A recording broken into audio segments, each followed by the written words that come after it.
Shalom, shalom bien-aimé, que la grâce de Dieu soit votre partage. C'est votre bien-aimé, le pasteur Rodolphe Duvant. Dans ce bref post, j'aimerais parler du pasteur selon Dieu. Le pasteur selon Dieu n'est pas celui-là qui reçoit que les dîmes et les offrandes. Le pasteur selon Dieu n'est pas celui-là qui prêche que sur la sainteté.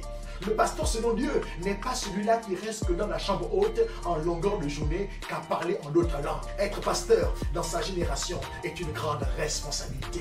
Le peuple nous regarde et Dieu compte sur nous pour faire connaître sa volonté. Je reprends, Dieu compte sur nous pour faire connaître sa volonté. Le pasteur selon Dieu n'a pas peur de ce qui peut tuer la chair. Le pasteur selon Dieu sait prendre position dans sa génération afin de provoquer des grandes conversions. Le temps est venu où des hommes doivent se repentir. Le temps est venu où nos gouvernants doivent se repentir. Nous avons besoin des réveils. Il faut que des pasteurs selon Dieu s'élèvent. Des pasteurs selon Dieu vivent pour Dieu. Des pasteurs selon Dieu connaissent la mission, le mandat qu'ils ont reçu de Dieu. Nous sommes prêts à recevoir dans notre pays un grand réveil. La Bible déclare, là où le péché a abondé, la grâce surabonde. Frères, quelque chose se prépare dans le monde spirituel. Je viens vous dire, Dieu prépare un grand réveil. Je viens vous dire, c'est la saison des aigles. Les pasteurs selon Dieu savent lire les temps et les circonstances. Le pasteur selon Dieu connaît sa mission. Le pasteur selon Dieu est une voix prophétique dans sa nation. J'aimerais lire pour terminer un texte avec vous. Dans Ésaïe au chapitre 6, le verset 8. J'entends la voix du Seigneur disant, qui enverrai-je et qui marchera pour nous?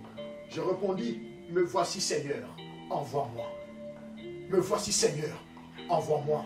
Je viens vous dire que Dieu cherche des hommes sur qui il pourra faire confiance, des hommes qu'il pourra relâcher, des hommes qu'il pourra envoyer. Tu n'es pas pasteur, tu es un chrétien, Dieu veut t'envoyer. Qui pourra dire Seigneur, envoie-moi? Qui pourra dire Seigneur, envoie-moi? Alors que Dieu cherche des hommes qui parleront pour lui dans cette nation. Qui pourra dire Seigneur, envoie-moi? Alors que Dieu cherche des chrétiens qui pourront parler pour lui dans cette nation. Qui pourra dire Seigneur, envoie-moi? Alors que Dieu cherche des jeunes qui pourront parler pour lui dans cette nation. Qui pourra dire Seigneur, envoie-moi? C'est à toi que Dieu parle. Dieu veut t'envoyer. Dieu veut te relâcher. Il y a un grand réveil qui se prépare. Je reprends. Il y a un grand réveil qui se prépare. Là où le péché abonde, la grâce surabonde.